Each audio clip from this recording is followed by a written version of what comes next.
종교개혁. 사실 프랑스에서의 그 종교개혁은 많은 피를 부릅니다. 좀 끔찍한 일이죠.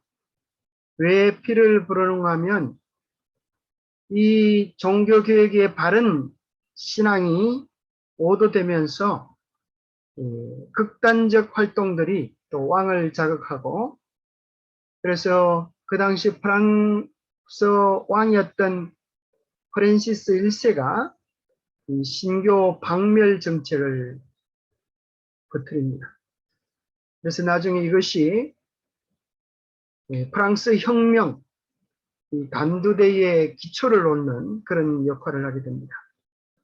종교개혁을 일으켰던 수많은 믿음의 사람들은 원래는 다 천주교를 믿는 그런 사람들이었지만, 대부분 사람들이 성경을 깊이 연구하다가 그들의 예수님과의 만남을 통하여서 종교개혁의 선두에 서게 되는 그런 분들입니다. 그래서 처음에는 대부분 다 개혁자들의 활동과 내용에 대하여 반대했던 사람들입니다.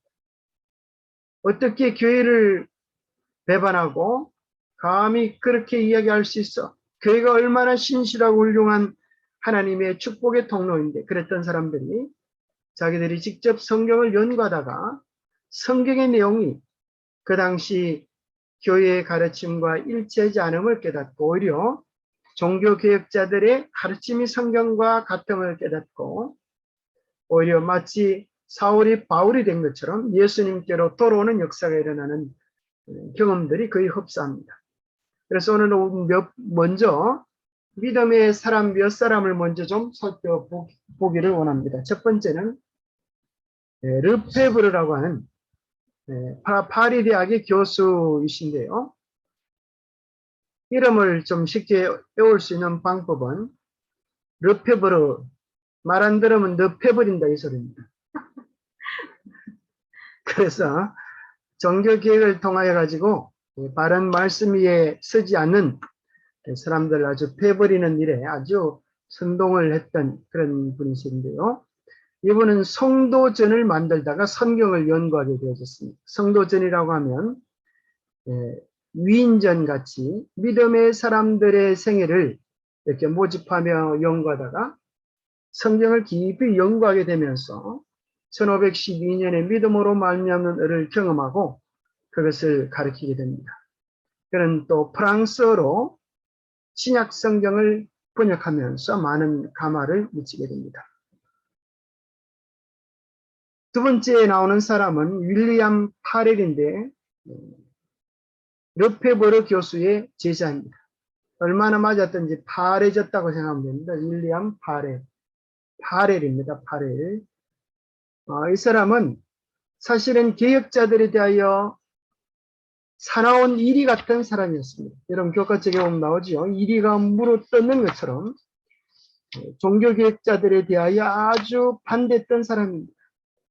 그는 무엇보다도 참으로 그 당시의 주류였던 법왕권을 지지하고 법왕권을 반대하는 말을 들었을 때 사나운 이리처럼 이빨을 가는 아주 무서운 사람이었습니다.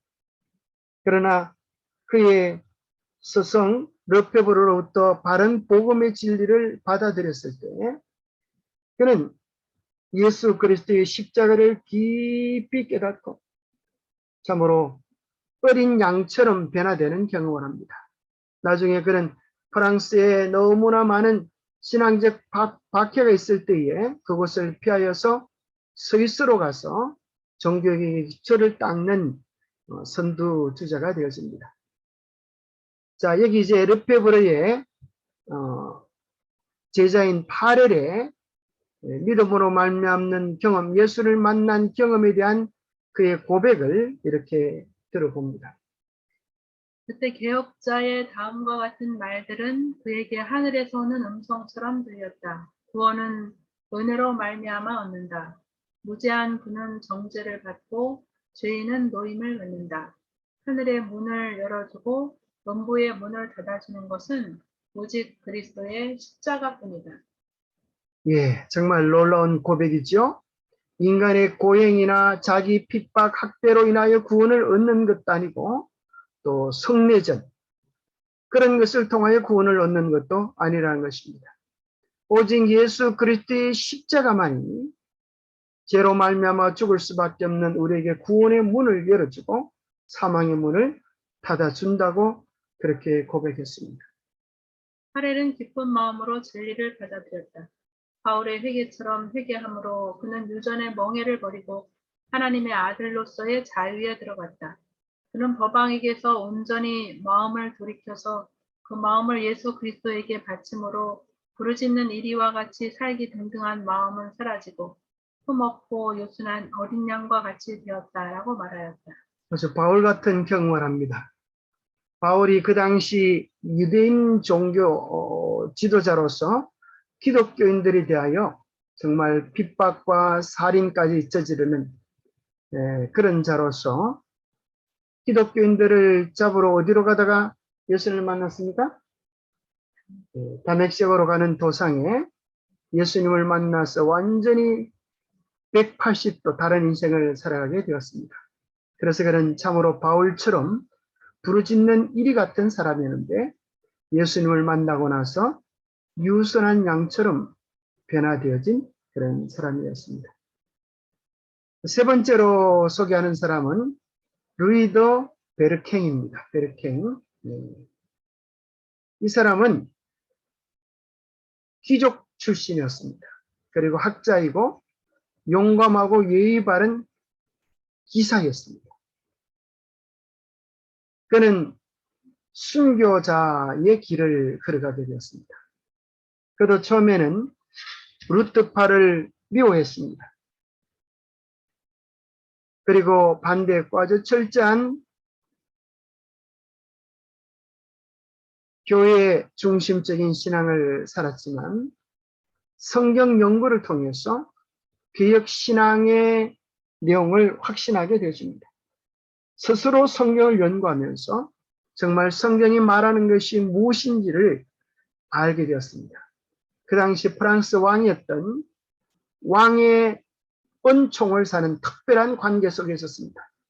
그래서 그가 종교 개혁을 일으키고 바른 복음을 전한다고 해서 교황청에서 그를 3번 감방에 집어넣었지만 그날의 왕 프란시스의 도움으로 3번이나 풀려납니다. 그래서 왕의 은총을 받는 그의 모습을 질투했던 그들이 프란시스 왕이 모르는 사이에 붙잡아서 하루 안에 그냥 재판을 하고 사형을 시켜버립니다. 교수형을 처합니다. 만약에 프란시스 왕이 알면 그를 살려줄 것을 염려하여 하루 만에 재판을 하고 화형을 시켜버리는 것입니다. 교수형을 하고 그의 시체는 화형에 처해지게 됩니다. 한번 읽어보세요.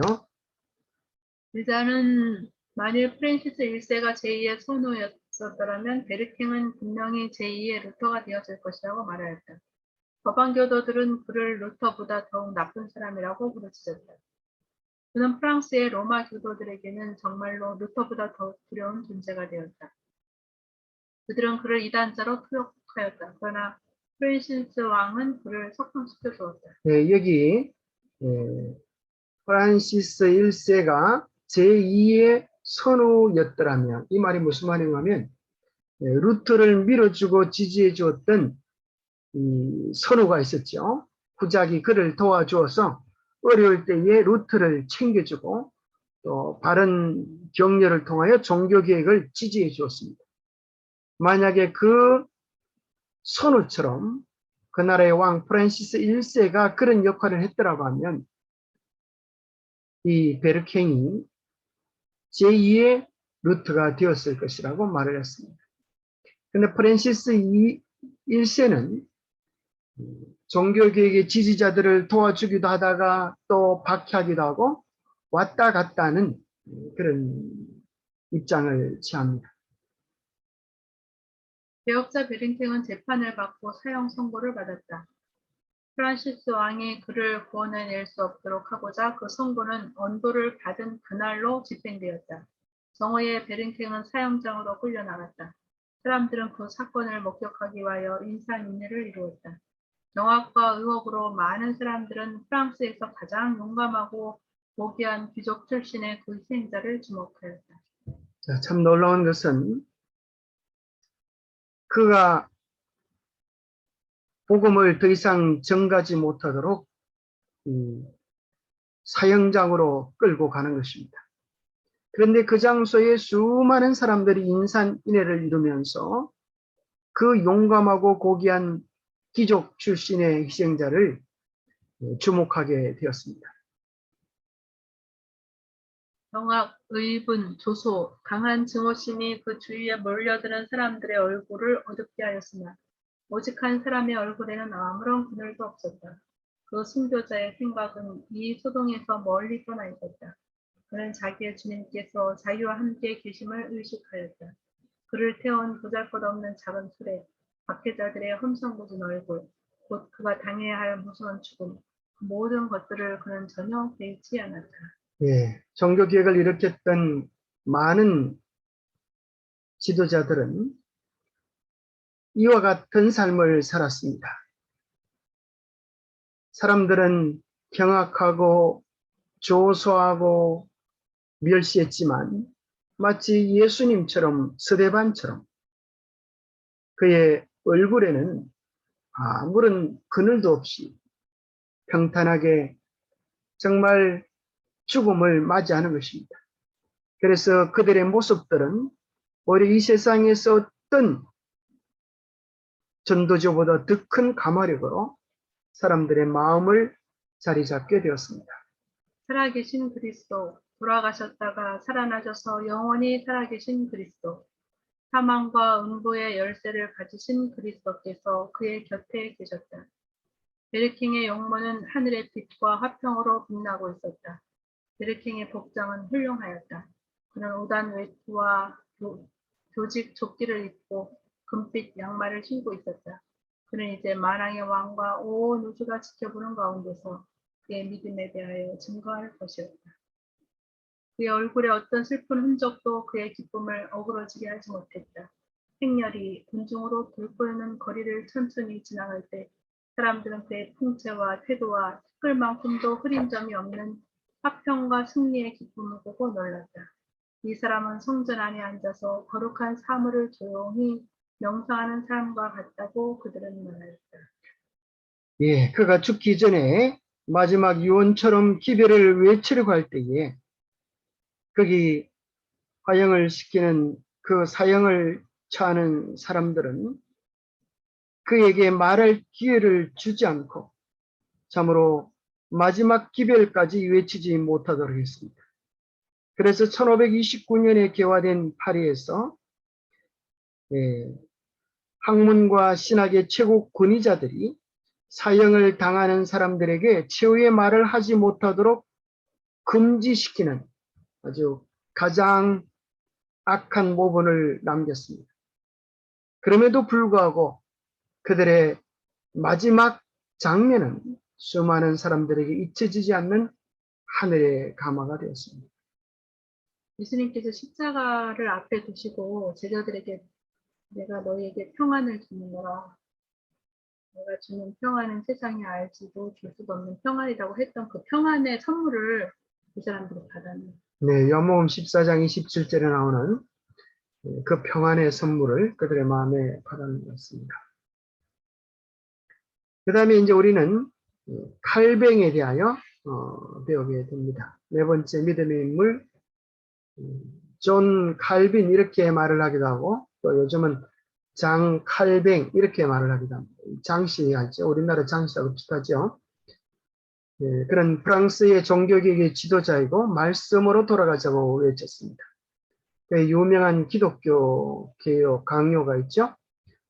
자, 칼뱅에 대한 그래서 한국에 있는 많은 장로교의 기초를 놓은 칼뱅 한번 살펴보겠습니다. 개혁파에 가담한 칼빈의 사촌 한 사람이 파리에 살고 있었다. 그 두 사람은 때때로 만나서 당시 그리스도 교국을 혼란케 하고 있는 문제들을 함께 토론하였다. 프로테스탄트인 올리베타는 다음과 같이 말하였다.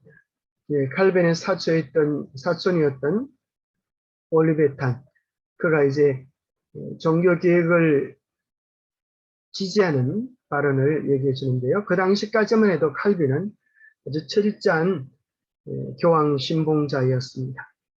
이 세상에는 두 가지 종교밖에 없다. 그중 한 가지 종교는 사람이 고안해낸 것으로서 그것은 의식과 선한 행실을 통하여 사람이 자기의 힘으로 구원을 얻는다는 것이다. 또 다른 종교는 성경에 밝히 게시된 것인데 그것은 하나님께서 사람에게 값없이 주시는 은혜를 통하여서만이 주어지는 구원을 바라보도록 사람에게 가르치고 있다. 예, 여기 참 두 가지를 잘 설명해 주죠. 하나는 사람이 만들어낸 종교, 하나는 성경 중심적 종교. 하나의 종교, 사람이 만들어낸 것은 의식과 선한 행실을 통하여 사람이 자기 힘으로 구원을 얻는다고 주장하는 종교이고, 바로 이것이 그 당시 로마 천주교를 말하고 있고, 또 천주교의 모습은 오늘까지도 변치 않습니다. 또 다른 하나의 종교는 성경에서 제시해 주는 계시된 종교인데, 그것은 은혜를 통하여 구원을 받는 종교, 예수 그리스도의 십자가를 높이 드는 참 종교라고 이야기해 주고 있습니다. 이 기회를 들었을 때 칼빈은 화를 내면서 이렇게 말을 했습니다. 칼빈은 나는 그대의 새 교리를 조금 더 받아들이지 않겠다. 그대는 내가 지금까지 오류 가운데서 살아왔다고 생각하는가? 라고 부르짖었다. 그러나 칼빈의 심중에는 여러 가지 생각이 떠올라 자기의 의지로는 도저히 그것들을 물리칠 수가 없었다. 그는 홀로 자기의 방에서 사촌의 말을 깊이 생각하게 되었다. 주의 자각이 그에게서 떠나지 않았다. 그는 중보자 없이 선결하고 위로우신 재판장 앞에 서 있는 자기 자신을 보았다. 성도의 중보, 선행, 교회의 의식, 그 모든 것들이 죄를 속하는 데는 무력하였다. 앞길은 암담하여 오직 영원한 절망이 있을 뿐이었다.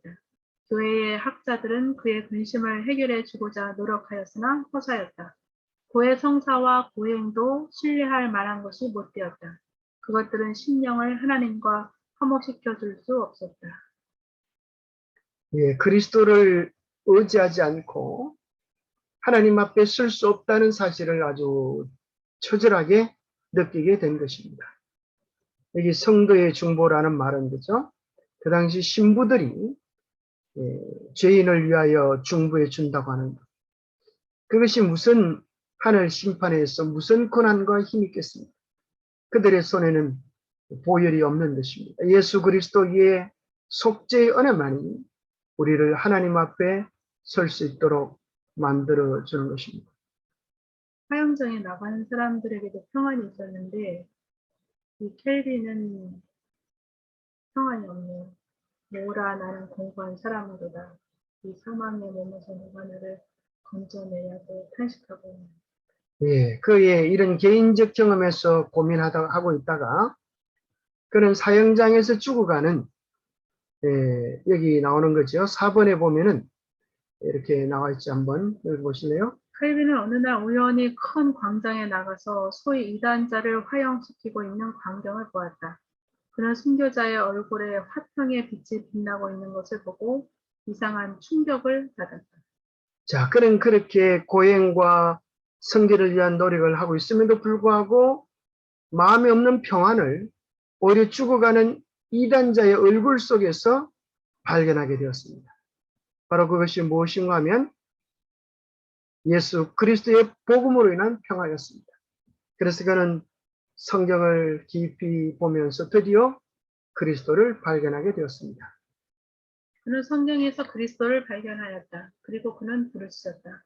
오 아버지, 그분의 희생은 당신의 진노를 그치게 하였고 그분의 피는 나의 많은 허물을 씻어버렸습니다. 그분의 십자가는 나의 저주를 대신 졌고 그분의 죽음은 나를 속량하였습니다. 우리는 우리 자신들에게 아무 소용없는 어리석은 것들을 많이 고안했습니다.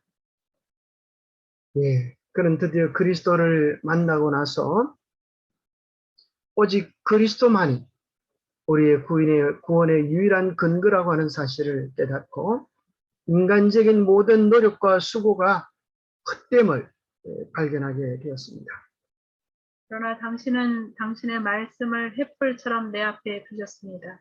그리고 당신은 나의 마음을 감동하사 나로 하여금 예수님의 공로 이외에는 아무 것이나 다 싫어하게끔 하셨습니다. 예, 그래서 철저히 예수 그리스도 중심으로 돌아서게 되었습니다. 그는 가족들을 모아놓고 성경을 읽고 구원의 진리를 깨우쳐 주었다. 복음의 기별을 들은 사람들은 그 기쁜 소식을 다른 사람들에게 전하여 주었으므로 그는 오래지 않아 그곳을 떠나 멀리 있는 촌락과 도시를 찾아갔다. 그는 귀족들의 큰 집과 가난한 사람들의 오막살이를 가리지 않고 들어가서 용감한 진리의 증인들을 만들어내 교회의 기초를 놓으면서 전진하였다. 예, 그런 소심한 성격이었지만은 먼저 그가 경험한 복음을 그의 가족들에게 모아놓고 가르치면서 이 기쁨을 나누어 줬습니다.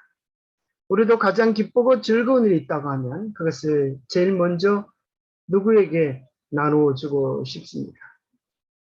그것은 가족인 것입니다. 우리 가족들이 참으로 이 구원의 복음을 깨달을 수 있도록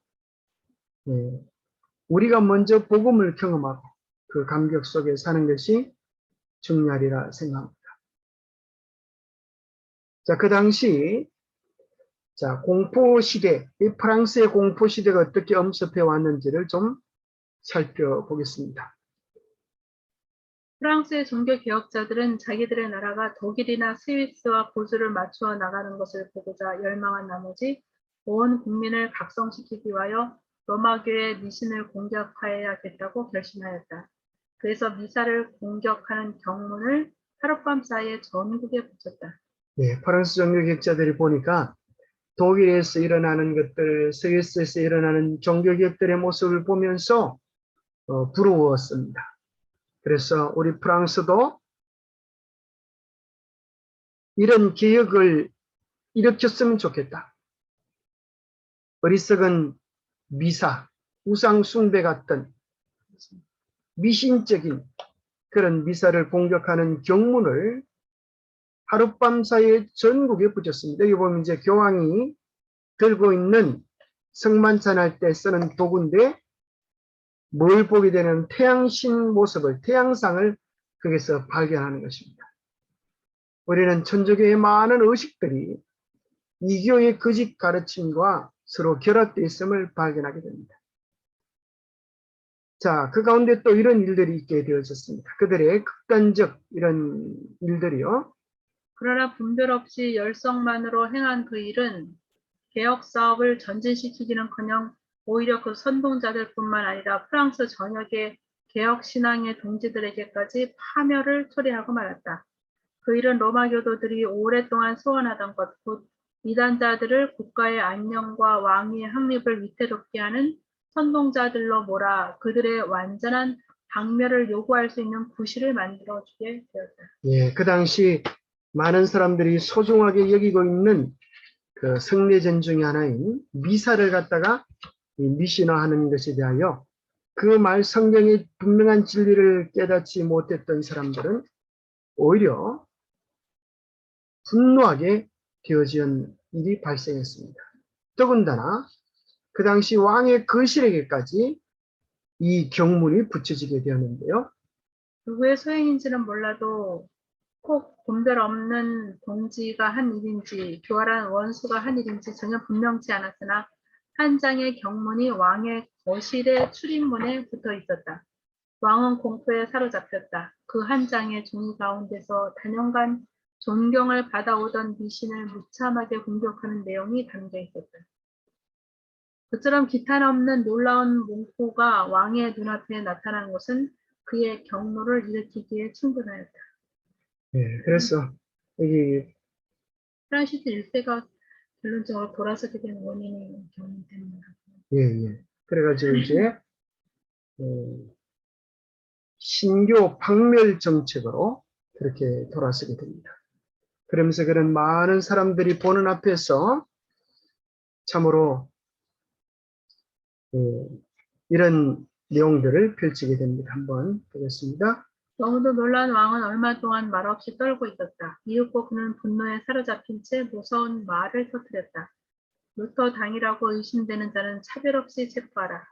나는 그들을 모두 박멸할 것이다. 주사위는 이미 던져졌다. 왕은 로마의 편에 완전히 가담하기로 결심하였다.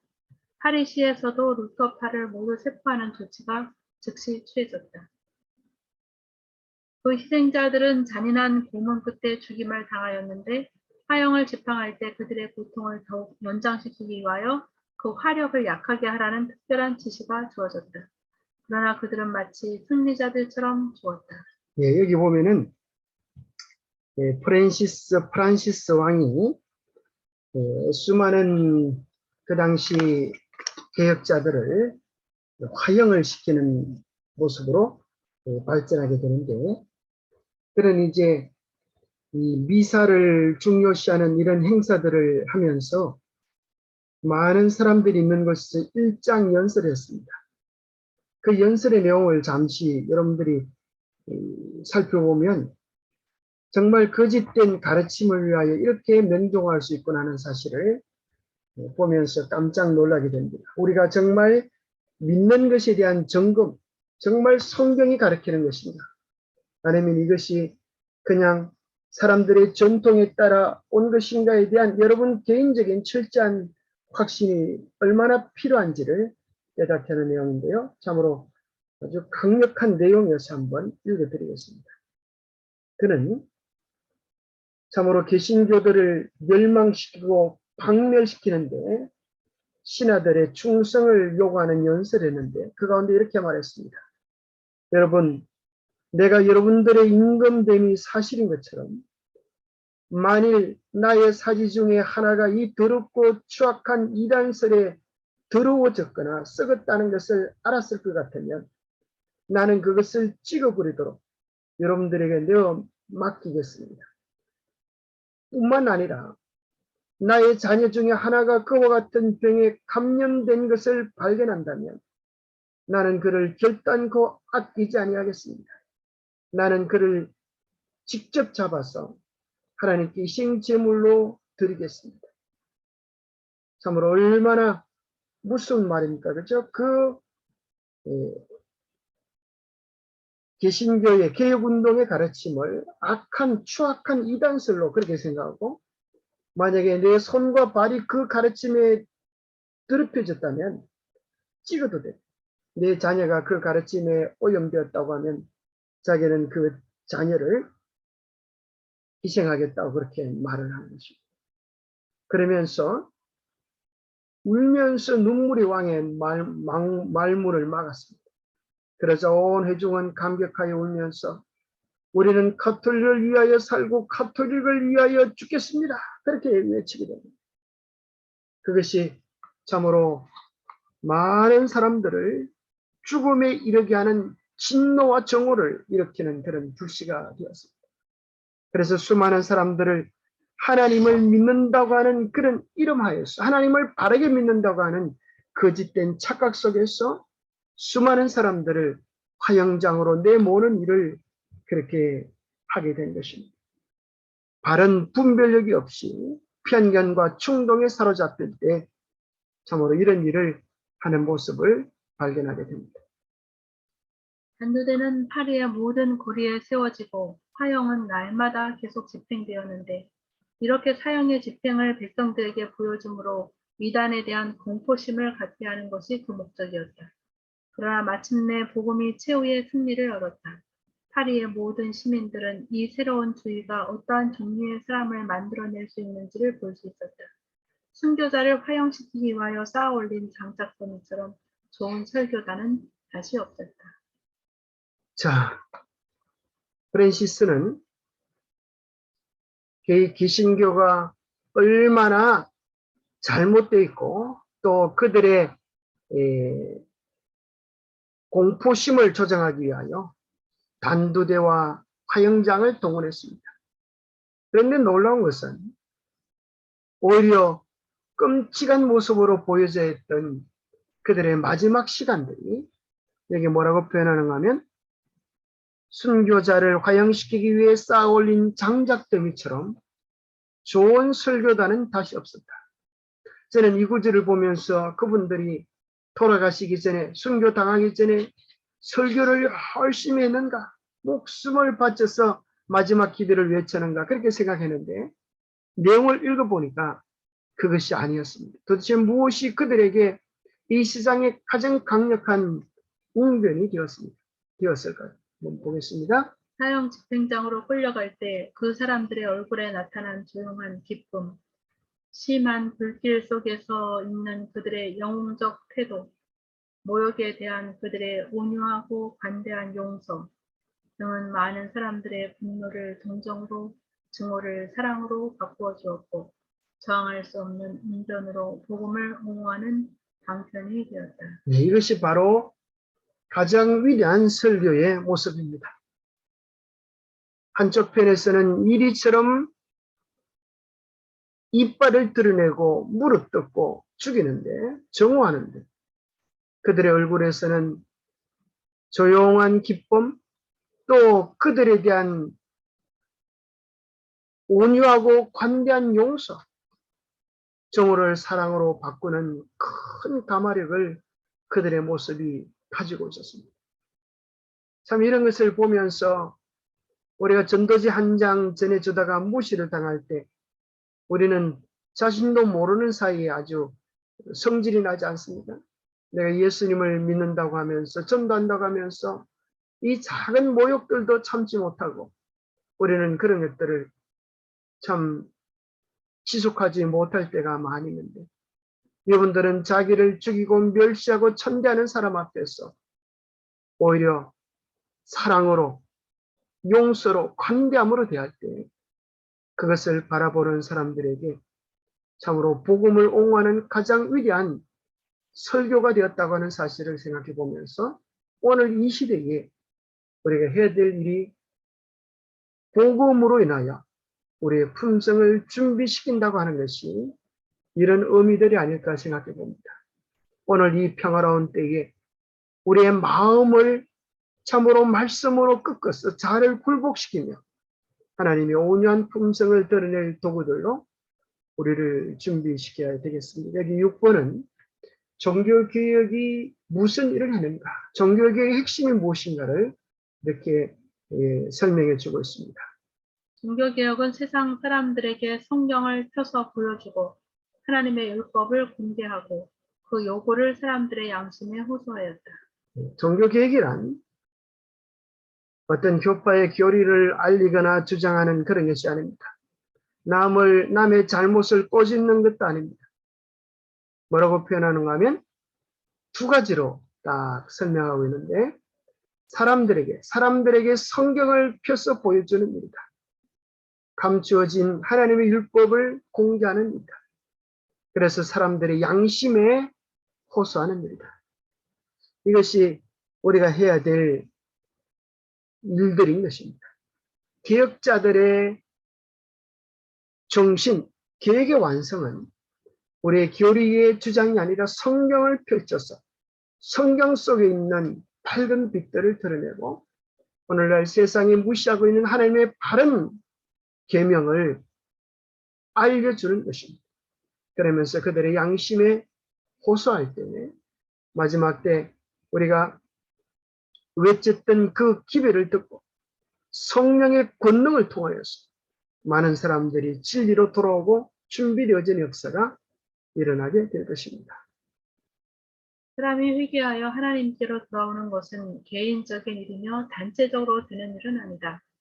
중생의 사업은 회의나 명령으로 되는 것이 아니라 성령의 권능으로 마음과 양심 속에서 이루어져야 한다. 사람이 회개하고 돌아오는 것은 결코 단체로 이루어지지 않는다고 하는 것입니다. 우리 모두가 다 개인의 양심에 호소하시는 주의 음성을 들을 때 우리가 매일 아침 성경 말씀을 펼쳐놓고 우리의 마음속에 호소하시는 주님의 음성을 들을 때에 우리의 삶에 변화가 일어나는 것입니다. 왜냐하면 이것은 내적인 변화이기 때문에 그렇습니다. 그리스도의 복음은 그것을 고수하는 사람들로 하여금 위협을 무릅쓰고 고난을 참게 하며 위험을 무릅쓰고 고난을 참게 하고 추위와 주림과 수고와 빈곤도 겁내지 않게 하고 고문대와 감옥과 화형주 앞에서도 진리의 깃발을 높이 들게 하여 주었다. 네, 그리스도의 복음을 경험한 사람들에게 있어서 이제 그들에게 더 이상 죽음이, 핍박이, 고난이 두렵지 않게 하는 것입니다. 왜냐하면 그들이 경험한 복음이 너무나 확실하고 감격스럽기 때문에 그들은 그들을 위하여 죽으신 예수님처럼 그들도 그들의 생명을 주님을 위하여 드릴 수 있게 된 것입니다. 개신교의 힘은 왕족들의 호의나 권력에서 나온 것이 아니었다. 가장 작고 비천하고 무력한 나라들이 그 요새가 되었다. 예, 우리의 힘은 권력이 아니라 말씀이요. 또 가장 사소한 것들 속에서 하나님의 뜻을 잘 드러낼 수 있다고 생각합니다. 그는 당시에 세계에 필요한 진리를 공포하고 법안교의 거센 물결을 거슬러서 개신교의 원칙을 집행하고 로마교의 교리에서 드러난 교만과 부패 대신에 단순하고 순결한 생명을 개혁교회에 부식시켜주는 도구가 되었다. 자, 이제 문제풀이는 여기 하면서 이제 여러분 프랑스의 종교개혁을 읽고 어떤 것을 배우고 어떤 결심을 했는지 여러분들에게 한 번씩 얘기해 보는 시간을 좀 가져보겠습니다.